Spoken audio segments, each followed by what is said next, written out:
The project I'm currently working on is called the virtual ethnography. What is a virtual ethnography? An ethnography is the product of anthropology. So an ethnography can be, you know, a movie or a book or a study of a community done through photographs or an exhibition. We've been asked to do a virtual ethnography, which is that we go pick a community, study its behaviours online in relation to those kind of narratives I talked about earlier on of utopia, dystopia, all that kind of stuff, and you know, so on. So about 3 weeks ago, I thought it'd be a brilliant idea to choose the 9/11 conspiracy theories as my community. Seemed like a great idea at the time. How is all this measured? I came across these criteria for success on Wikipedia. I'm not going to read them all to you, but if I can draw your attention to number 3, reflexivity. How did the author come to write this text? Is there adequate self-awareness and self-exposure for the reader to make judgments about the point of view? For me, reflexivity is kind of being honest about your own biases, your own prejudices. And the truth is that about 2-3 years ago, I started looking into the 9/11 conspiracy theories, reading the book, you know, looking at the movies, reading some blogs. And I wrote a couple of blogs on Blather.net, which were admittedly quite cynical and quite dismissive and really quite, you know, I really kind of laid into this stuff. So I want people to be aware that I have had biases in the past. This is some guidelines we were given on choosing a community. Again, go read these in your own time. It's all online if you want to.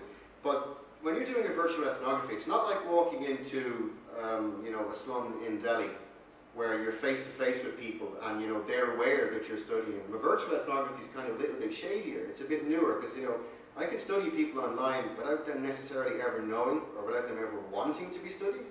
So there's kind of moral questions to be considered and ethical issues to be considered, which, because it's such a new field, they haven't really been worked out. Okay, so research criteria. More boring stuff, sorry. This is a quote which I found really useful for setting out how we're going to do this. Ethnography in this strategy becomes as much a process of following connections as it is a period of inhabitants. In a similar vein, Marcus suggests that ethnography should be adapted to examine the circulation of cultural meanings, objects and identities in diffuse time-space. He suggests a range of strategies for ethnographers to construct fields in the absence of bounded sites, including the following, and this is the important bit: people, things, metaphors, narratives, biographies and conflicts. A little bit more about that, and this is probably my favourite quote. The point for the ethnographer is not to bring some external criterion for judging whether it is safe to believe what informants say, but rather to come to understand how it is that the informants judge authenticity. Or again, to go back to the quote, I'm not interested in finding the UFO, I'm interested in the UFO story. So, thick descriptions and digital winks. I assume you all recognise this gentleman. There's a guy called Clifford Geertz, famous anthropologist, and he talked about something called thick descriptions. In anthropology and other fields, a thick description of a human behaviour is one that explains not just the behaviour, but its context as well, such that the behaviour becomes meaningful to an outsider. Example, the wink. If someone winks at us without a context, we don't know what it means. It might mean the person is attracted to us, that they're trying to communicate secretly, that they understand what you mean, or anything. As the context changes, the meaning of the wink changes. A thin description is people in this community wink. A thick description is they wink and it means this, but it means this within this boundary. But if you go 2 kilometers in that direction or over to that website, the meaning changes. So what I was trying to do as I looked at these 9/11 conspiracy theories in the movies was not to debunk them, but to rather look for those kind of digital winks. And I'll leave it up to you to decide whether or not I've actually succeeded. I'm not sure I have. Hands up if you have watched any of the 9/11 conspiracy theory movies. Yeah, it's around about half the room. Okay. The field site. When you do an ethnography, like I said, you go to somewhere in Delhi, your field site's kind of obvious. The community starts at this point, you go 2 kilometers that way, and that's the end of your community. Doing a virtual ethnography is a little bit more difficult, because it's a link system. For me, the field site was, I started originally looking at discussion forums, and it's just too vast and too big, and it would take months and years. It's really just, you know, the stuff of nightmares.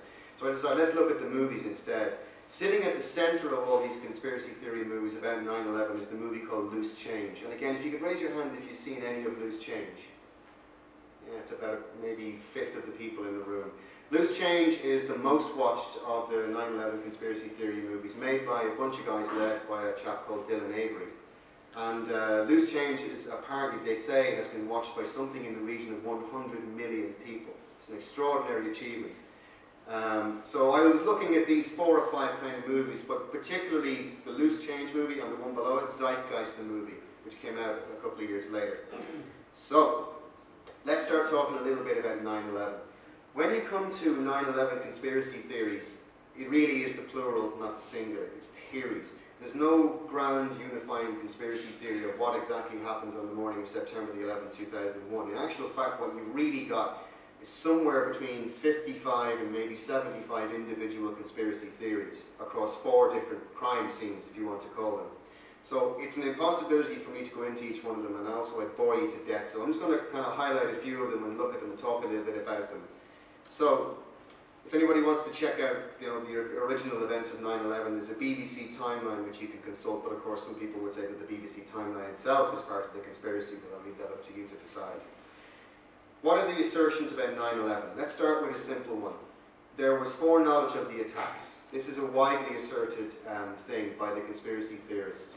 And it does seem, by the way, that the CIA maybe did have some intelligence of an imminent attack, and that they passed that intelligence on to the FBI, and maybe the FBI failed to act as quickly as they could.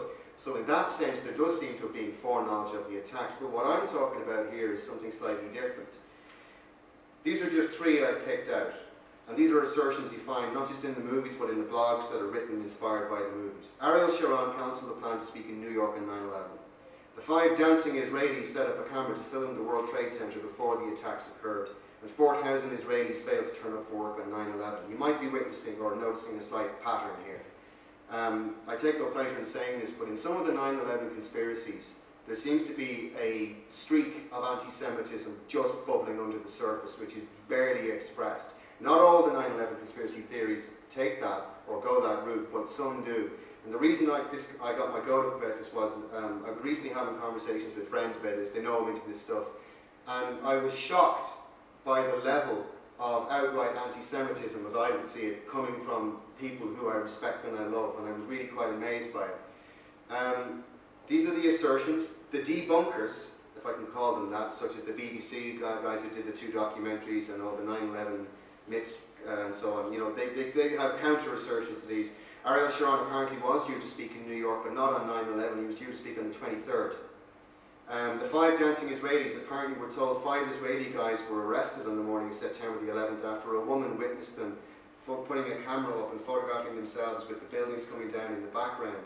It transpires, or at least the debunkers say, that that's not really what happened. These guys were photographing what was happening, as was everybody else with a camera within 10 miles. And that they didn't set the camera up beforehand, but rather afterwards, and they seem to have been misquoted. The issue with the 4,000 Israelis failing to turn up for work on 9/11, and I hope he knows I'm trying to be, as sort of objective as I can be and not, debunk things, but that's just pure crap, because a large number of Jews did actually die in the World Trade Center. Again, you can look at the individual links where the number of 4,000 came from and so on, but I'll leave that up to you in your own time. Let's talk about Flight 93 a little bit. As most of you may remember, there were 4 planes on that day. 2 of them hit the World Trade Center towers, 1 of them hit the Pentagon, and then there was the 4th plane that went down, which was called Flight 93, the subject of a movie by Paul Greengrass. This is from Wikipedia, just to remind you. The plane crashed in Stony Creek Township near Shanksville in Somerset County, Pennsylvania, about 80 miles southeast of Pittsburgh and 150 miles northwest of Washington, D.C., killing all on board, including the 40 passengers and crew and the 4 hijackers. Many witnessed the impact from the ground, and news agencies began reporting on the event within the hour. So, what are the assertions about Flight 93 from the conspiracy theory movie? Well, one common one is, was there a crash at all? Because the mayor of Shanksville said there was no plane. Where did this quote from? Did the mayor actually say there was no plane? Not quite. We have an issue of translation here. The mayor of Shanksville did say something. What he said was more akin to, it was like there was no plane. That gets taken from the English quote, used on German television, then retranslated back into English, and then Der Spiegel, the German newspaper, present this quote to the mayor, who said, that is not what I said, that is not what I meant. I said it was like there was no plane, as in it was a simile. And this is something I want to try and draw your attention to, is the misquotation, or what appears to be the misquotation of particular people.